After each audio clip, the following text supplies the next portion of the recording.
up, everyone? It's your girl Shay here, and I'm back with another video for you guys. And as you guys can tell, it's Wednesday, which means it's another episode of Nerd News, and this is episode number 3. So of course, the following topics I have for you guys is, of course, number 1, more updates on the Sony and Disney Spider-Man split fiasco.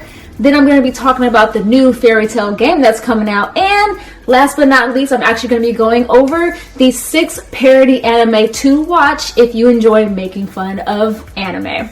So let's start off with this Sony and Disney updates. And I'm going to be honest, this is probably going to be the last update unless something amazing happens. And this is because the Sony CEO actually came forward and said that, well, Spider-Man's out of this MCU for now, and that door is officially closed. He did add, though, that it is only for the moment. So who knows? Things might change in the future, and Spider-Man might be welcomed back into the MCU. Who knows? This could possibly happen sooner rather than later, especially depending on whenever Sony does do Spider-Man 3, if it's really bad and it's not as great as they thought it was going to be, especially if they try to do the whole Venom universe kind of a thing. They might be hitting up Disney again to see about Spider-Man getting back into that MCU, but we actually won't know unless this actually happens. Also, it's also not surprising that the Russo brothers actually have said they're not surprised about the Disney and Sony split. Just because they said that at the time when they were trying to get Spider-Man into the MCU, that whole entire process took a lot. So they're not surprised that it didn't end up, coming to be for a second time. But one thing I do wonder is if Disney will probably somehow insert Spider-Man back into the MCU without Sony's help. And this is mostly because of the fact that while Sony actually owns the movie rights to Spider-Man, Disney actually owns the TV rights to Spider-Man. So could there be a Spider-Man still showing up in the MCU but through a TV series? Only time will tell. And if they do that, will they wait until Tom Holland is out of his contract with Sony and get him to do Spider-Man? Because we all know, at least for me, Tom Holland is my favorite Spider-Man at the moment.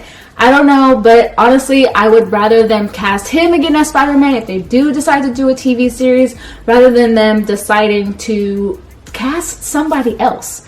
But what do you guys think? Of course, like always, I want your thoughts down below. Now, of course, number 2, like I mentioned, I was going to talk about the new fairy tale game that's actually going to be coming out. And this fairy tale game is going to be an RPG and is coming out for PS4. As of right now, there's really nothing that we know about this game. Only thing that we know is that it's coming out sometime in 2020. It's going to be on PS4. And as far as I've seen, a lot of people are really excited about it. I think there's been a fairy tale game in the past, but this is the first one that's an RPG. And I'm actually kind of excited for this. I haven't watched fairy tale for a while, so I'm not caught up on the anime or caught up on the manga. And I know the manga at this point is over, but the anime is still ongoing. But I do know that a lot of people are great fans of the show. And I also know that RPGs, a lot of people enjoy playing them. I know for me, I'm not the biggest fan of RPGs. I've tried. I think the only RPG I've ever actually played is Pokemon all the way through. But otherwise, when it comes to other RPGs, I just don't have the attention span. But I am interested to see what the gameplay of this RPG is going to be like. The only thing that they've released so far is a trailer for the fairy tale game, but it doesn't really give us a whole lot of information. There's no plot, there's no nothing. It's just showing them fighting. It was literally just a trailer for them to show that the game was going to be released. So I'm really excited to see over the next coming months what's going to be in store for this game. And of course, once again, I want to know you guys' thoughts. Are you guys excited about this game? Are you fans of fairy tale? Do you think this is a big mistake? Do you wish it was coming out for more systems? Because I'm going to be honest, I wish it was coming out for the Nintendo Switch. I have a PS4, but I would still want it to be for the Switch. But who knows what may happen. And last but not least, I know this is probably going to be a very short episode. I'm going to be talking about the 6 anime or the 6 parody animes to watch if you like making fun of animes. And I actually found this article on marysue.com, and it was pretty much written by a young lady by the name of by the name of Victoria Davis, and she wrote this today not at the time I'm recording it, but the date that I'm recording this. And here are the 6 animes that she listed. She listed number 1 as Monthly Girls no Saki-kun. I've actually tried to watch the anime and I literally dropped it because I just couldn't get into it. But I do know, or from what I remember of this show, from what I saw of it, it did actually have a parody of a few different animes that many of us may have seen. Number 2 is A Disastrous Life of Psyche K. Hope I'm saying that correctly also. Number 3 is Konosuba. Number 4 is Senyu. Number 5 is Hayate the Combat Butler, which I actually agree with because when I watched this, there were so many parodies of other shows within this show that it made it hilarious. And number 6 is Gintama.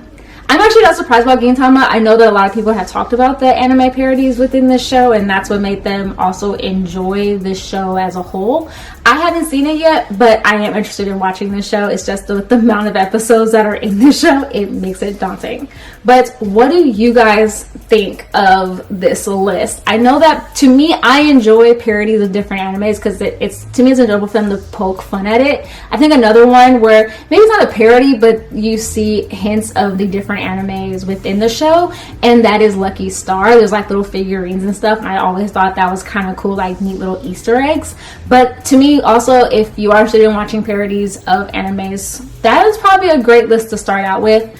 Only one for me that I've really seen on that list is most likely Hayate the Combat Butler, so I agree with it being on this list.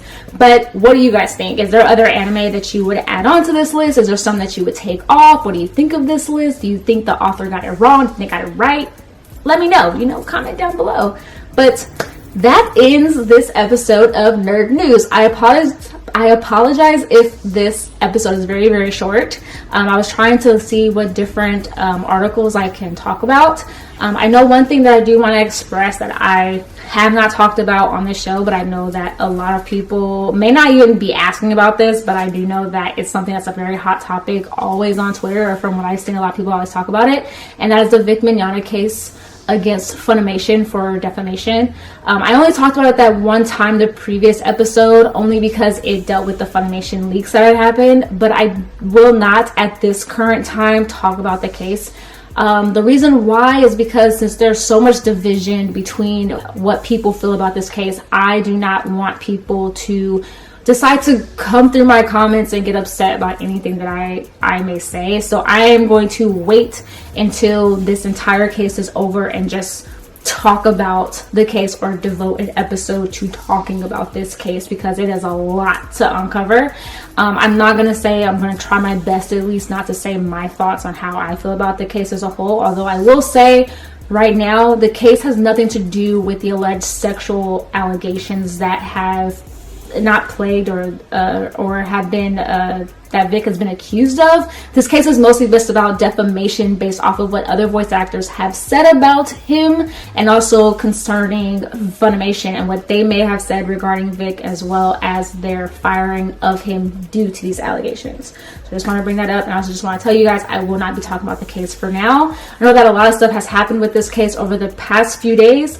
I do know Friday was a really, really big deal, and I did, follow up with that and kept track of what actually happened, but I won't actually talk about the case as a whole until after everything is said and done for the moment. As far as I know, they might appeal or whatever, but I don't know. We'll figure that out later. But anyway, that is my video. I hope you guys enjoyed it. Of course, like always, give this video a thumbs up, subscribe if you haven't already, and I come with new videos every Monday, Wednesday, and Saturday, so look out for me for a new video on Wednesday.